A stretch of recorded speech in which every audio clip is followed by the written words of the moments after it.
A warm welcome to the program. Thanks for joining us wherever you are in the world. I'm Akaite Afia here in Lagos. We begin in the United States, where President Donald Trump says he wants Americans to receive more in stimulus payments this time around. This comes as Congress agreed on a $900 billion coronavirus relief bill. The bill includes a one-off payment of $600 to most Americans, but the president wants the figure as high as $2,000. The statement reportedly stunned Capitol Hill, as Republicans and Democrats have been negotiating a coronavirus stimulus rescue package since July, and the president has largely stayed out of the talks. He had been expected to sign the legislation into law following its passage through Congress on Monday night. But the president balked at spending in the bill on other countries, arguing that this money should go to struggling Americans. He has not said he would veto the bill, and even if he does, there could be enough votes from Democrats and Republicans in Congress to override his veto. Are there any senators in the chamber?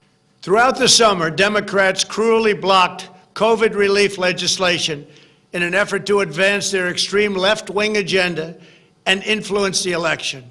Then, a few months ago, Congress started negotiations on a new package to get urgently needed help to the American people. It's taken forever. However, the bill they are now planning to send back to my desk is much different than anticipated. It really is a disgrace. For example, among the more than 5,000 pages in this bill, which nobody in Congress has read because of its length and complexity, it's called the COVID relief bill, but it has almost nothing to do with COVID.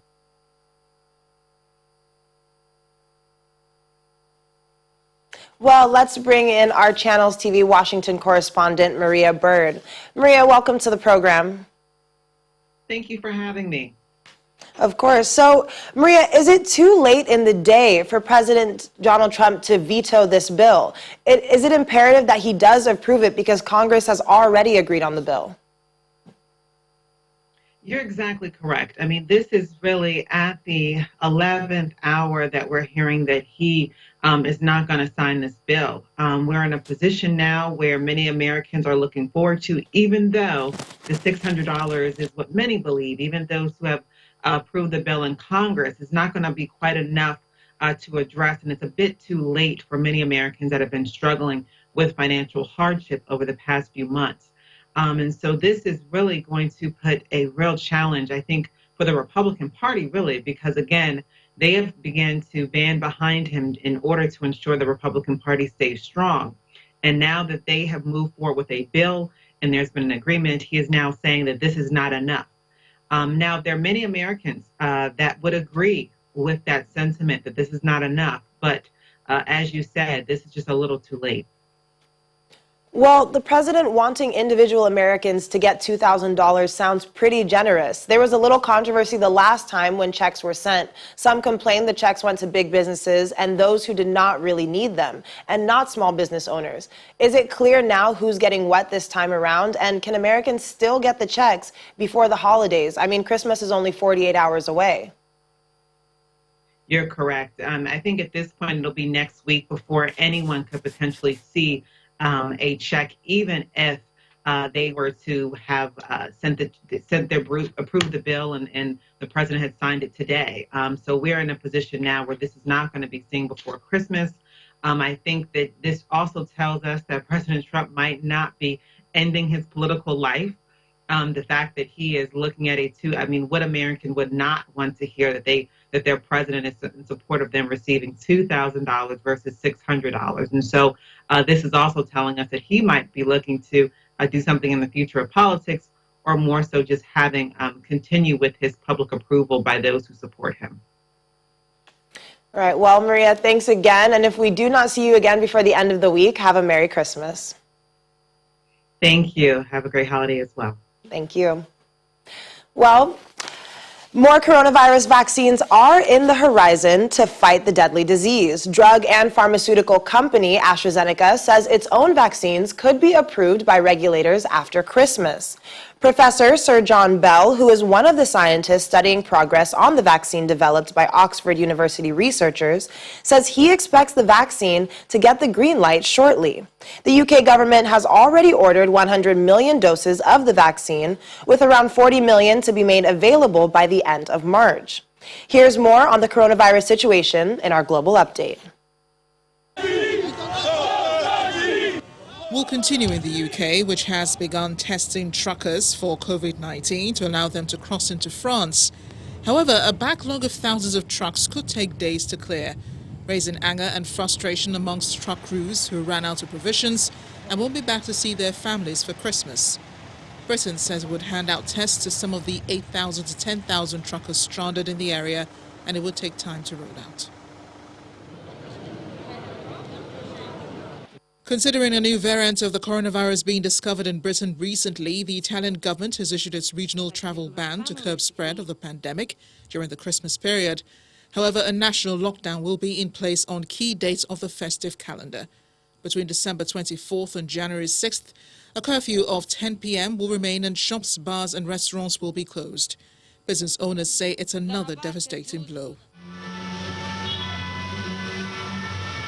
France's head of infectious diseases unit at Paris Saint-Antoine Hospital says the coronavirus pandemic is not under control in the country and a new lockdown must remain an option. Medical experts have voiced concerns that the Christmas holidays could result in a resurgence of COVID-19 cases in France and Europe. China says there is so far no evidence to show whether the new coronavirus strain appearing in the UK will affect the effectiveness of the existing vaccine. According to the country's renowned respiratory disease expert, Zhong Nanshan, the mutated virus was discovered in September and it was not discovered after the vaccination. It was said that the spread of the mutated virus in the UK increased the infection rate by 70%. Finally, Scotland's First Minister Nicola Sturgeon has apologised in Parliament after she was photographed at an indoor event without wearing a mask in breach of strict COVID-19 rule. She was pictured talking to a group of women in a pub following a funeral in Edinburgh last week without face covering. The photo was published in today's Scottish edition of the Sun newspaper. Britons have been heading to the shops preparing for additional lockdowns announced by the government, following fears of the spread of a new strain of the coronavirus. According to official figures released Tuesday, the total number of coronavirus cases in the country now stands at 2,110,314. Thousands of cases of the more infectious variant of coronavirus have been detected across Britain, indicating that the new strain had spread beyond areas under the toughest Tier 4 restrictions. More than 40 countries have imposed bans on incoming flights and freight trucks coming from Britain amid fears of the new virus strain. Definitely, because of the, sorry, I'll take these off, because of the increase rate. It's far more infectious than the last one. So we've got to do what we've got to do. And I think they're going to panic and then panic buy. And I think what with the situation with Brexit as well, people are going to panic buy even more. Over in the Middle East, Dubai today began its COVID-19 vaccination campaign. A press release from the government says the Dubai Health Authority is providing the Pfizer-BioNTech vaccination, which has been approved for use by the U.S. Food and Drug Administration and registered by the UAE Ministry of Health and Prevention. In the first phase of the rollout of the campaign will target 4 main categories. The first category includes Emirati and resident elders aged 60 years and above, people with chronic diseases, and people of determination. The second category includes frontliners in both the public and private sectors. The third category includes vital sector workers, and the fourth includes members of the public who wish to get vaccinated. The vaccinations will be available at 6 Dubai Health Authority facilities.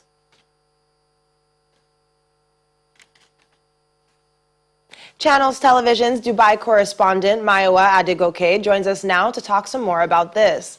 Maiwa, it's great to see you. Good to be back on that. So, Dubai has never shied away from joining in research for a vaccine and has even participated in vaccine trials. They could very well be the first in the Middle East to be rolling out the Pfizer-BioNTech vaccinations. So, talk to us about how receptive people are about receiving this vaccine. Ekaji, I must tell you, I think it's a mixed bag over here. First off, the ruler of Dubai, Sheikh Mohammed bin Rashid Al Maktoum, last month already got his jab, as well as top Emirati and top government officials. A lot of medical workers have also received the jab for emergency use, which is approved months ago. So for the populace, I'd say it's mixed emotions and mixed opinions. While a lot of people, particularly in the medical line of work, are very excited and are hopeful, and of course they're looking forward to getting the jab, a number of others are quite cautious. You know, they talked about the vaccine has come out so soon as compared to vaccines in the past and how many years it took to be perfected. So it's a mixed bag. While some people are looking forward to getting it, other people are quite cautious and they're hoping that they will not be coerced to take the jab. So it really is a mixed bag. Well, Dubai is still one of the cities in the world trying to live as normal as possible during this pandemic. Is there any indication that the government is concerned about the new variant of the coronavirus that's been found in the UK and the spread of it, and whether it could be shutting its doors to international travel because of that? Well, it will be a tough decision if they did decide to shut their doors one more time, because they really have been trying to get the economy back fully on its feet. The tourism right now is picking up. In fact, the corridor between the UK and Dubai has been opened recently, and so you've got a lot of influx coming from the UK, particularly when the lockdown, Tier 4 lockdown was announced. A lot of people, and I use the word escape because that's what that's how many would describe it to me, that they had to escape that lockdown, and they're here in Dubai, and of course tourism is doing quite well at this time. So it would be a tough decision. Of course, government officials have said that the new variants, they haven't seen that how that would affect the vaccination. So I think it just may remain open. That corridor may remain open for now. All right. Well, thanks again, Maya, for joining us. And if we don't get to see you again before the holidays, have a Merry Christmas. Thank you very much, Ikati. Merry Christmas to you as well. Thank you. Still ahead to come on The World Today.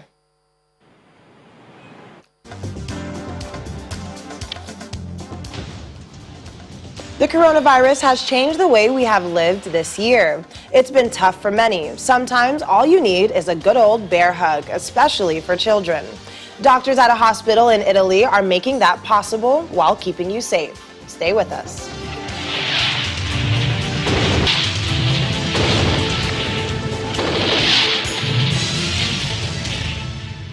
Thanks for staying with us.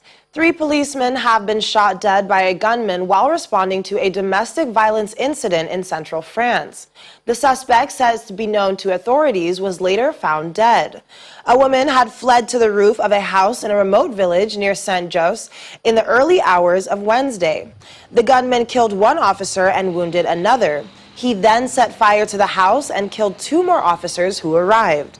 The woman was rescued. President Emmanuel Macron said the nation shared the grief of the families of the police officers. Turkish President Recep Erdogan has described as hypocritical and entirely political an order by the European Court of Human Rights to free jailed Kurdish political leader Selahattin Demirtas, who has been in prison on terror charges. Selahattin was handed a 4-year, 8-month jail sentence in September 2018 for making and spreading propaganda for militants fighting the Turkish state. He denies the charges. The European Court of Human Rights, in its ruling, found that by detaining Demirtas, Turkey had pursued the ulterior purpose of stifling pluralism and limiting freedom of political debate. It found no clear link between his speeches and terrorism offenses and ruled that Turkey should take immediate measures to release him. The High Court in Hong Kong has granted pro-democracy media mogul Jimmy Lai bail. The 73-year-old was remanded in custody earlier this month, but will now be placed under house arrest. He has been ordered to pay a $1.3 million bond. Lai is accused of fraud and conspiring with foreign forces and could spend years in jail if convicted. Beijing has said the new security law will return stability to the territory after a year of unrest, but critics say it is aimed at silencing dissent. Israelis have voiced frustration as the country is set to hold a snap election in March after parliament failed on Tuesday to meet a deadline to pass a budget, triggering a ballot presenting new challenges for Prime Minister Benjamin Netanyahu. Campaigning in Israel's fourth parliamentary election in 2 years gets underway with Netanyahu facing public anger over his handling of the coronavirus pandemic. And while he is engaged in a corruption trial, the first against an Israeli prime minister. Israel's long-serving leader will also have to contend with a new rival from the right, Gideon Sa'ar, a defector from Netanyahu's Likud party. An opinion poll on Israel's Cannes public TV on Tuesday showed Sa'ar drawing even with the prime minister.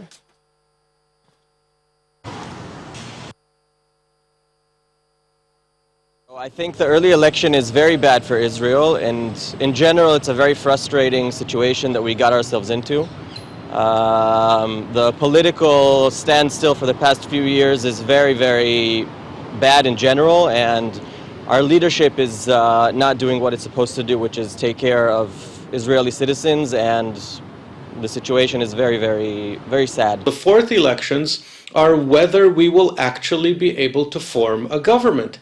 And according to the polls right now, it looks like we might go back to the first scenario of the first election in 2019, when the two sides are balanced equally, there's no parliamentary majority, there's no ability to form a government.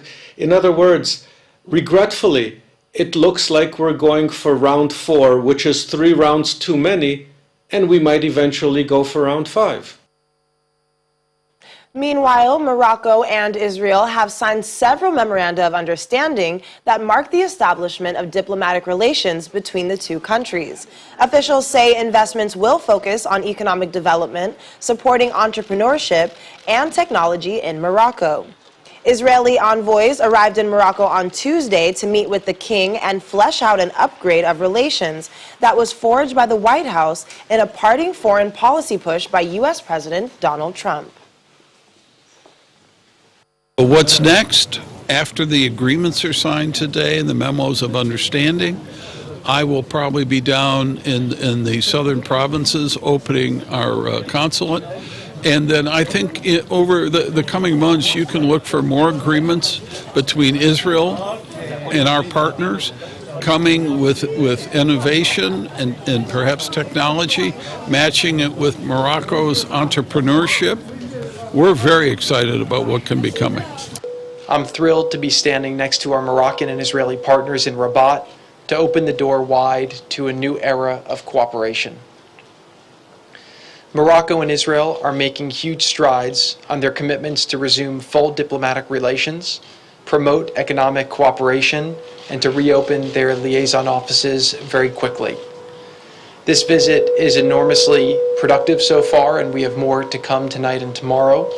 The Moroccan and Israeli delegations have several MOUs and agreements that are ready to sign, and more are being drafted in a very wide range of sectors.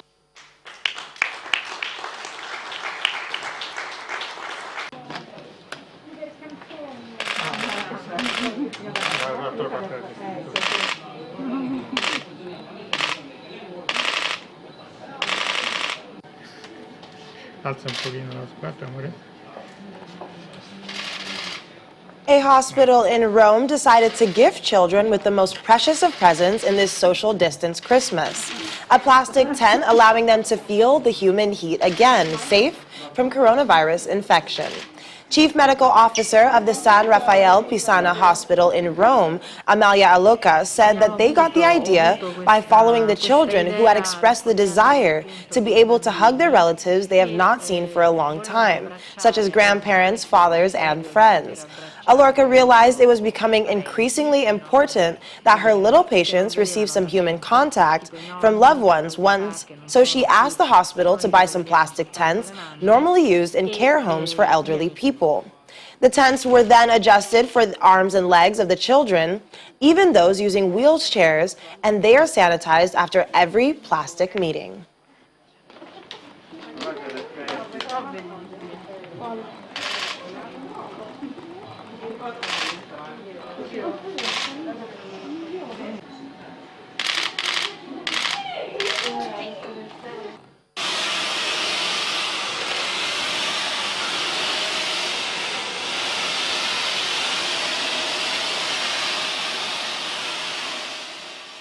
Well, it's very nice that those kids got to hug their family and friends. That's all we have for the world today. Thank you so much for staying with us. I'm Akaite Afia. Have a great evening and stay